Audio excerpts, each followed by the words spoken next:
네, 오늘은 출애굽기 23장 1절에서 3절 말씀을 가지고 공평하게 하소서라는 제목으로 같이 함께 말씀을 나누겠습니다. 하나님은 하나님의 백성들이 공평하기를 원하십니다. 그래서 공평을 이루기 위한 법을 우리에게 말씀해 주고 계십니다. 오늘 본문 말씀부터 해서 9절까지 공평에 관한 법인데요.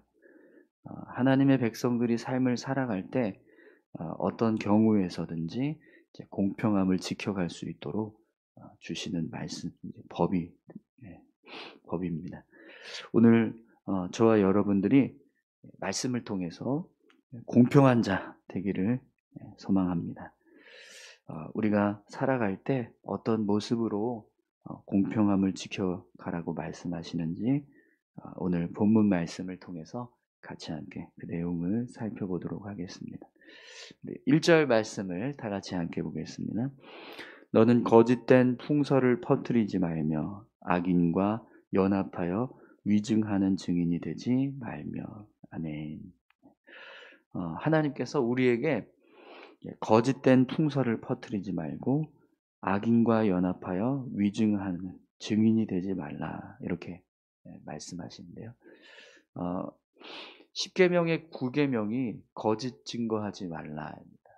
그런데 오늘 본문에서도 하나님께서 거짓 풍설을 퍼뜨리지 말고 또 악인과 연합해서 위증하는 증인이 되지 말라 이렇게 말씀하고 계세요.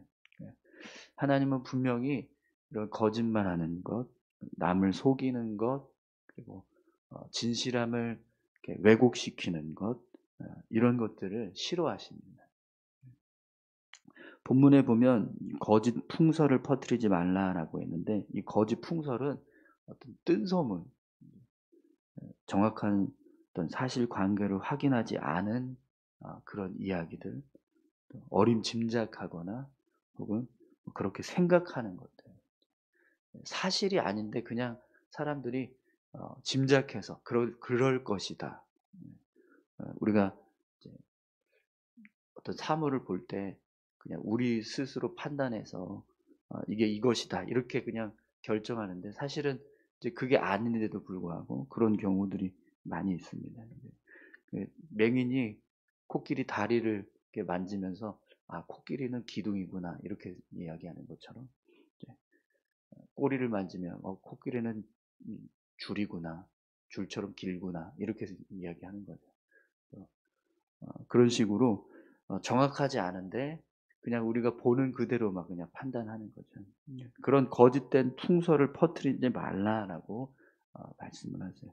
또 악인과 연합하여 위증하는 증인이 되지 말라라고 말씀하십니다. 위증 자체도 위증이라는 건 거짓말이잖아요.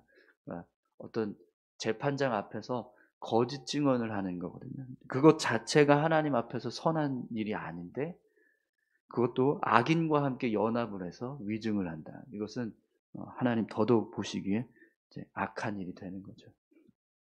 그럼 여러분 왜 이 거짓 풍설을 퍼뜨리지 말고 또 악인과 연합하는 위증하는 일을 해서는 안 될까요?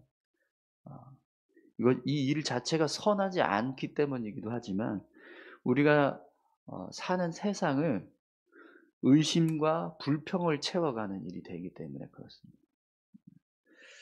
서로 신뢰하지 못하게 만들고 서로 끊임없이 분열하는, 불평하게 하는 일이 일어나게 되는 거죠. 또 우리가 사는 세상을요, 불의하고 불법함으로 채워가는 일이 되기 때문에 그래서 하나님이 이런 일들을 금지하게 하시는 거예요. 거짓말이 진실이 될 정도로 그렇게 변질된 사회, 그런 세상에서 우리가 살아가면 어떤 진실함도 제대로 존재할 수 없게 됩니다.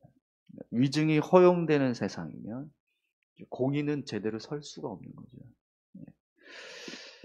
오늘 우리 그리스도인들은 세상을 더 이렇게 신뢰하게 하고 또 연합하게 만들고 또 서로 이렇게 하나 될 수 있도록 해야 되는데 우리가 오히려 세상에서 이런 이제 거짓된 풍설을 퍼뜨리고 악인과 연합해서 위증을 하는 어떤 증인의 모습으로 살아간다면 그것은 하나님이 기뻐하시는 모습이 될 수 없는 거죠.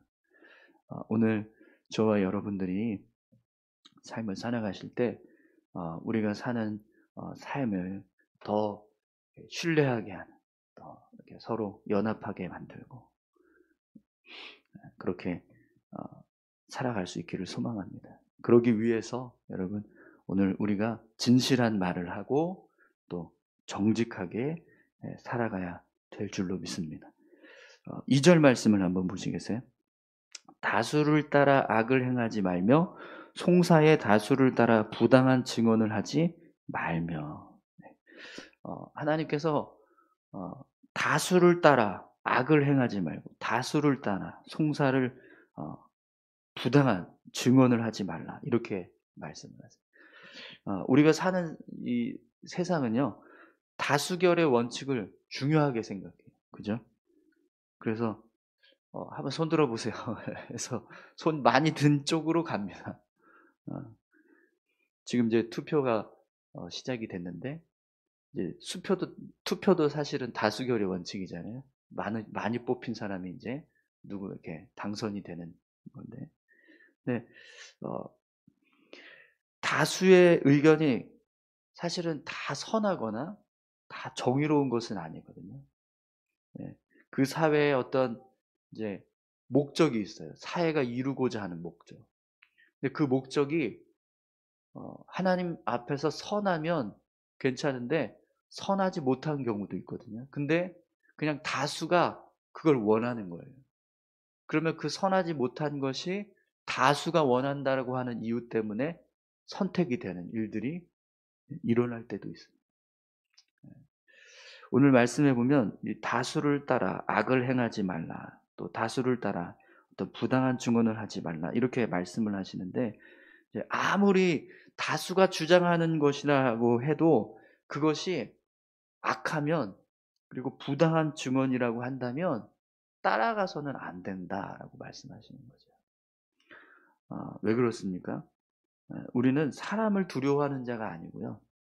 하나님을 두려워하는 자이기 때문에 그렇습니다.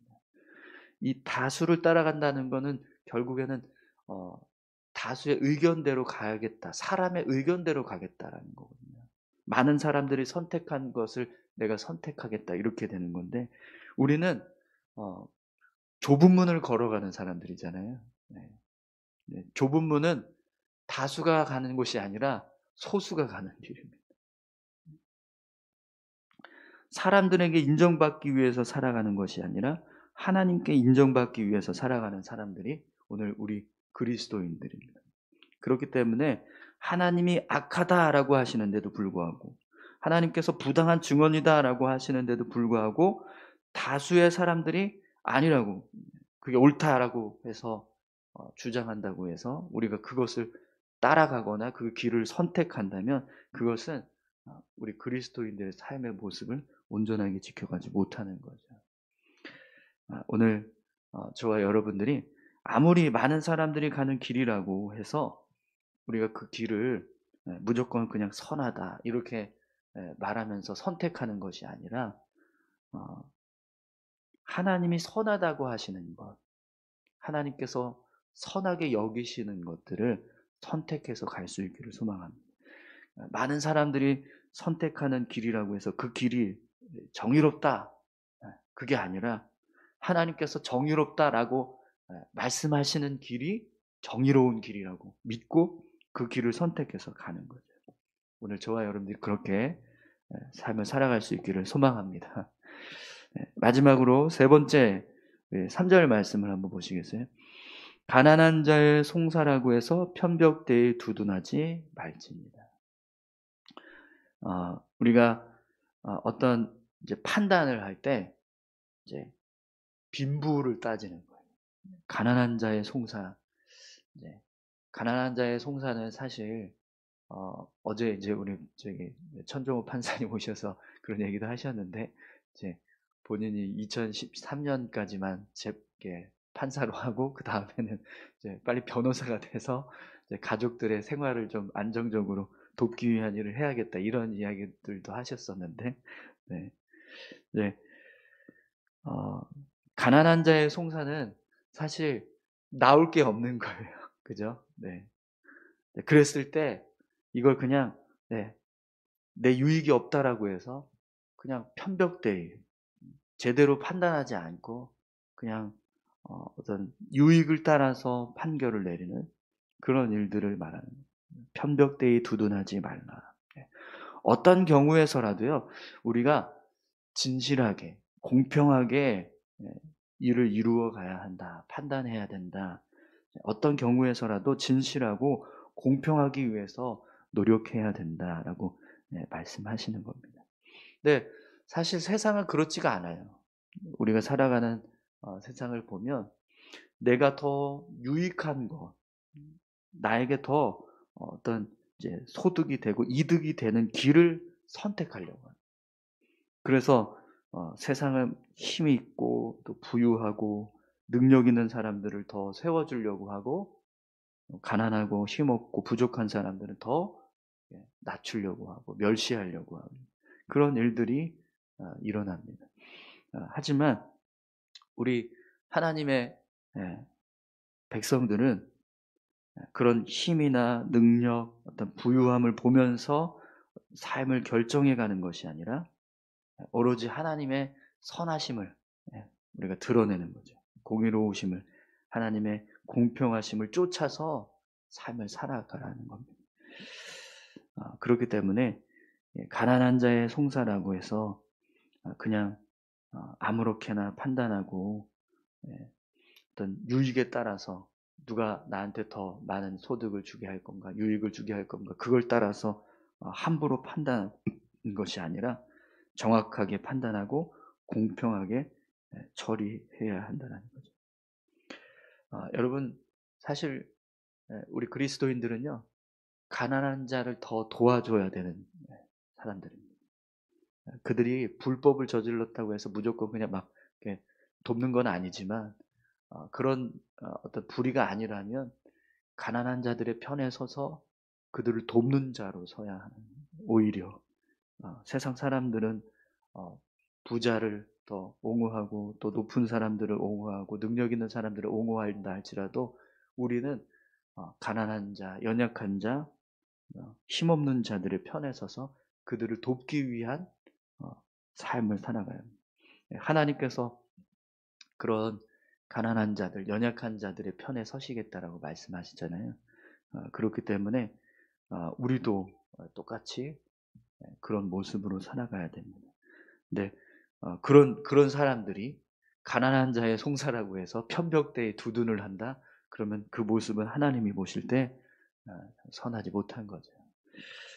빈부격차, 지위고하, 남녀노소 이런 어떤 세상적인 기준에 따라서 우리가 평가하고 판단하는 것이 아니라 오직 하나님 앞에서 진실하게, 정의롭게, 공평하게 생각하고 판단하고 결정하는 모습, 그것이 오늘 우리 삶의 모습인 줄 믿습니다. 오늘 저와 여러분들이 그렇게 공의롭게 공평하게 삶을 살아가시기를 축원합니다. 우리 다 같이 함께 이 시간 기도하겠습니다. 함께 기도하실 때 하나님 공평하신 하나님이심을 믿습니다.